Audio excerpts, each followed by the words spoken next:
ओम नमो भगवते वासुदेवाय।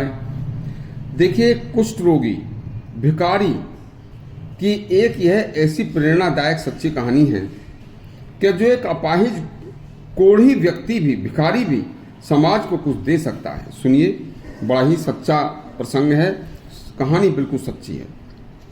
रामनगर कस्बे में एक बड़ा बुढ़ा वृद्ध भिखारी रहता था।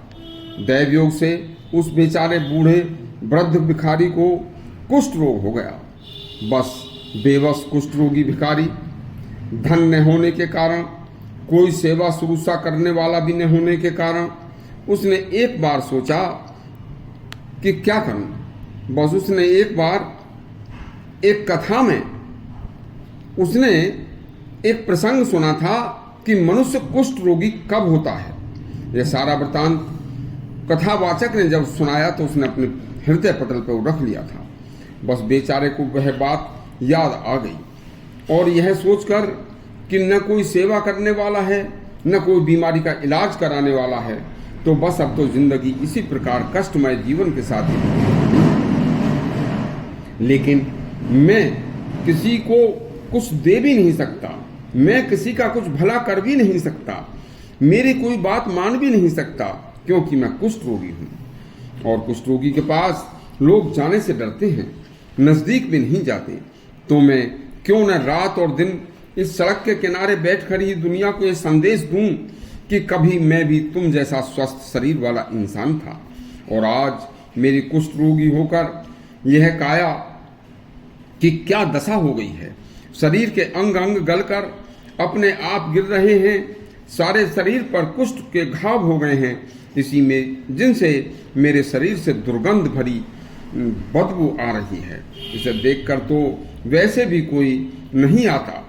कभी कोई खाने पीने की चीज कोई दूर से मेरे पास रख कर या फेंक कर चला जाता है, लेकिन कोई मेरा कष्ट या मेरा कोई दुख सुनने के लिए मेरे पास नहीं रुकता। हर समय इस सड़क के ऊपर से हजारों लाखों लोग निकलते हैं, लेकिन मेरे दुख को कोई नहीं देखता। एक बार एक बड़ा धनवान सेठ, जो प्रतिदिन मेरे सामने से घोड़ा बग्गी से गुजर कर जाता था और मुझे देखकर मुंह फेर लेता था, एक दिन वह धनवान घमंडी सेठ घोड़ा बग्गी से उतरकर मेरे पास आया और आकर बोला, बाबा, तुम्हारी यह हालत हो गई है, फिर भी तुम जीना चाहते हो? तुम किसके लिए यहाँ बैठे बैठे भीख मांग रहे हो? अरे तुम भगवान से ये क्यों नहीं मांगते कि मुझे ठीक कर दो या मेरे प्राण ले लो? भिखारी बोला, ठीक है सेठ जी, मैं ऐसा ही सोचता हूँ तथा प्रार्थना भी करता हूँ, लेकिन भगवान मेरी प्रार्थना नहीं सुनता। शायद भगवान ने दूसरे स्वस्थ मनुष्यों को मुझसे सबक लेने के लिए मुझे इसी कष्टमय स्थिति में यहाँ छोड़कर सभी स्वस्थ मनुष्यों को समझाने के लिए यह प्रयास किया है कि देखो, यह भी कभी एक तुम जैसा स्वस्थ इंसान था, तुम भी इस कोढ़ी की तरह हो सकते हो। इसलिए अपने स्वस्थ शरीर होने का अहंकार मत करो। काया अपनी नहीं है जिसे हम अपनी समझते हैं।